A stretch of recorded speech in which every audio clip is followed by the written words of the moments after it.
Hey, what is going on, you guys? So if you thought my positive review of this kit was going to be the end of me slam dunking on the haters, you'd be wrong, because we're going to paint up this kit and make it look super badass. Now, I'll admit, the red out of the box, a little bit obnoxious, and there's certain parts of the design that I don't really personally care for, but we're going to work on those and give this guy a nice paint job to make it really shine. Alright, so let me show you what I got working here. Now, before any of you guys say, yeah, we know any model kit can be good with the right amount of work, the work that I did on this is something that any one of you guys could do. All I did was, I didn't use anything fancy, I didn't do any scribing or anything like that. All I used was a knife, some sandpaper, and a few scrap parts, or just option parts, stuff like that. It's just really simple stuff that I did to this to just make a few aesthetic changes to it. I didn't really change the core model at all. I didn't do any modifications to the joints or anything like that. Obviously I just sanded it, so the color tone is looking a little bit different now.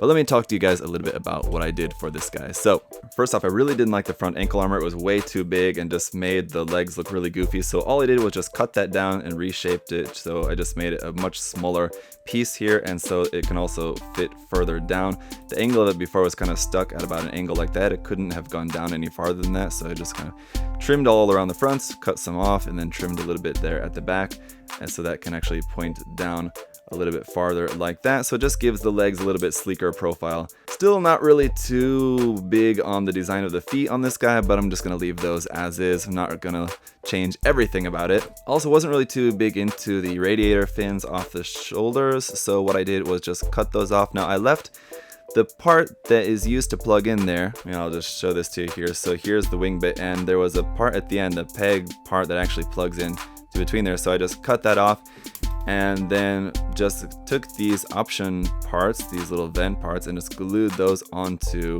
the very base part of the radiator fins. So those could, in theory, kind of rotate a little bit up and down, but the way that they are, they're just kind of like the perfect size to fit up inside there. And I actually trimmed it a little bit inside of there just to make a little bit more space for those to have a little bit more room, but those fit in there pretty nicely. It looked pretty good, I think, so those would be good, just little vents there instead of the fins. A little bit more kind of standardized UC kind of profile there to those shoulders now. And speaking of trimming, you'll notice his V-fin is now gone, and a couple reasons for that. One reason is that the sticker for the head crest was pretty cool, but obviously not going to really be able to reuse that after I peel the sticker out of there and then paint the kit. It's going to be kind of a hard time putting that sticker back in there. I'm going to be changing the whole color scheme as well anyway, so I figure, okay, so what are my options to do now if I'm not going to use the crest or the sticker there for the head crest? Thought about a couple things, and one thing that I thought about is I thought, let's just get rid of the V-fins and just sand that part at the front there, just sand that part flat, so it gives it a little bit of a hyakushiki sort of look to it, just without the V-fin there at the front and just kind of that profile piece of it. So I just sanded that flat, and so now he's got a different look there for the front of the head. I like that quite a bit, and actually that will come back into play. The whole hyakushiki idea will come back into play a little bit here, a little bit later too. We'll talk about that. And notice I made a little bit of a change here to the lance as well. I really liked the look of the beam rifle, simple as it is, and I liked the look of the lance, so I thought, let's just combine them. So the part that was at the top of the lance, just cut that off. That was, just a matter of cutting till that was gone. And then for the beam rifle as well, just cut off the handles on that, and then just kind of made it so just cut enough so until that fit down into there pretty nicely. Now it still needs some sanding to do on that, so it's not totally set. It's just kind of set in there temporarily at the moment, but it's a kind of unique look. I don't know if I'm really totally sold on it, but it's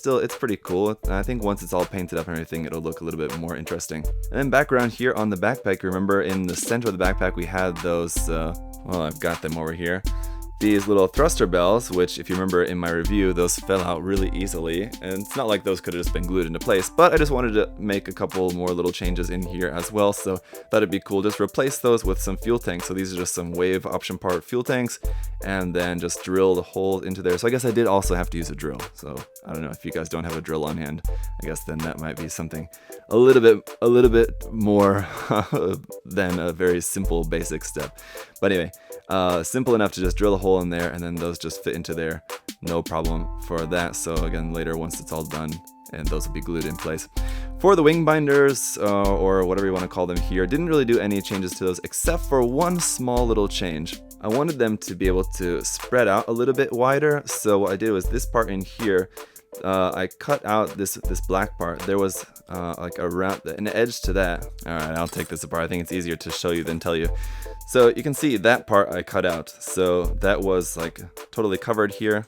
This whole bit all around there, this black part going around the side, wrapped all the way around. But cutting that means that this part has some more room to move that way, like that, now that that's out of the way.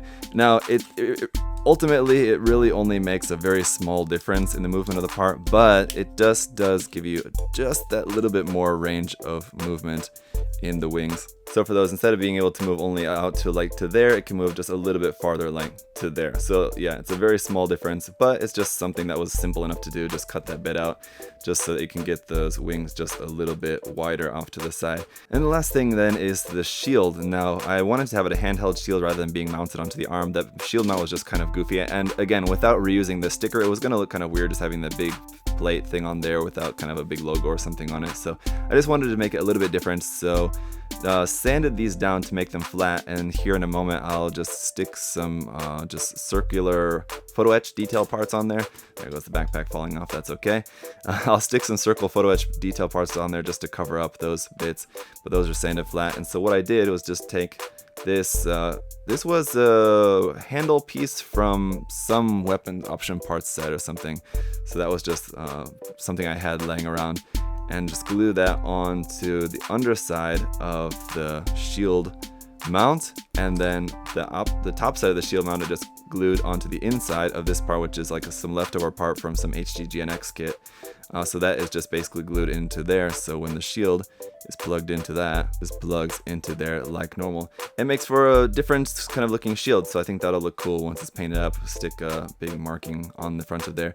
Now as it is, when it just sits in the hand, it's just loose. It's not going to be able to hold it very well. So ultimately, once I'm done and it's all painted, I'll glue that in the hand in a proper angle so that it's able to hold it at the right angle for doing a cool action pose. But so that pretty much covers all just the small little adjustments that I made. Otherwise, I just sanded the whole thing down just to get it prepped for painting. Now the next step is going to be just giving it a bath, getting the parts all nice and clean. So I'm just going to take some just warm soapy water, scrub all the parts down with a toothbrush, lay them all out, let them dry, and then we'll come back and we'll get to the painting. Alright, so I've got the parts all clean and dry and separated out, so they're ready to go in for some painting. Now here's what I'm going to do. I'm going for a Hyakushiki inspired kind of color scheme for this. As I mentioned before, I thought like the head, now going back, just thinking back to like my thought process on this, I mentioned the head now kind of has a sort of Hyakushiki sort of look to it, just with like the front of a head being without the V-fin or anything on it. But I can't remember if I was already thinking of painting this in gold first before I thought the head looked like that, or seeing the head kind of made me think of the Hyakushiki and then I thought, oh, gold would be a cool color. But either way, I'm going for a gold Hyakushiki style color scheme for this. So basically here is all the parts that are going to be gold over on this side. So first I'm just going to use some black primer for that. I've just got some Gaia Notes black surfacer here that I'll be using for that under the gold. For the gold, I'm just going to use Mr. Color Gold. I would normally try to get a little bit more creative with it, using something more like a brass or something like that.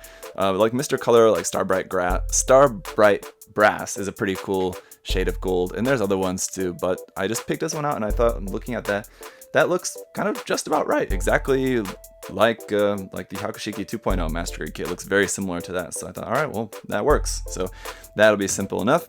Now for these parts here, these are going to be the parts that are going to be in navy. So I've got Mr. Color number 14 here, navy blue, that I'm going to use for these. But actually this navy blue, if you guys have ever used Mr. Color navy blue, it's very, very dark. It's too dark. It's barely noticeable to be navy. It almost looks black. So I'm going to lighten this up. I'm going to use a different color of like light grayish blue to lighten this up a little bit for those parts there.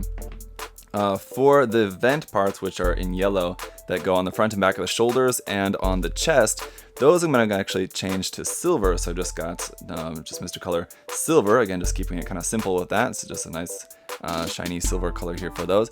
Those will look cool. I don't want it to be like having like, obviously it's going to be gold, but I don't want to paint like everything all metallic. It's going to have just its gold.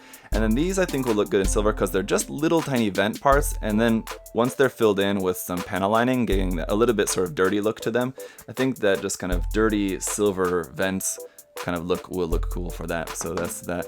For the hoses on the shoulders, I'm actually not too sure at the moment. I'm thinking of probably I'm just gonna prime these in white just so that I can make them a nice bright color if I decide to, but I'm not too decided on the color for them quite yet at the moment. Those might also end up just being kind of gray or something, not really anything like really super standout, because I think the gold is kind of bright enough, so trying to make these in like a bright yellow or any sort of like bright color as like accents. On the original kit, they're the really bright accent colors, but when you have the whole rest of the kit as gold, I think it doesn't really need little points of accent color in between there. I think it's pretty like bright already. So I'm thinking that these might end up just being like gray or some kind of gray or something like that. I'm not sure yet at the moment. But anyway, all that stuff over there is going to be all the different parts. Now those are going to be in a couple different tones of gray. That's like most of like the joint parts, and then like the hands, and then some parts for the backpack and the weapons are all over there. So going to be in a couple different colors of gray for that. But for the main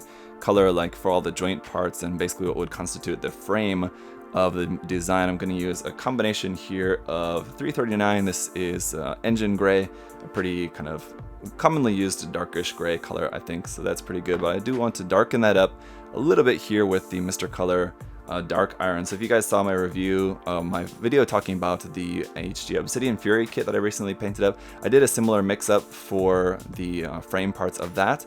And as I mentioned, the cool thing about using these Mr. Metallic colors is that after it's painted, you can kind of buff them to bring out the shine of this. So I'm going to be mixing some of that here with the engine gray for the frame parts, and then some other parts of the backpack and weapons will just be in some other just kind of random gray colors, just kind of whatever I pick out at the moment. So that's pretty much it. Let's head over to the paint booth and get painting after I get these all skewered up.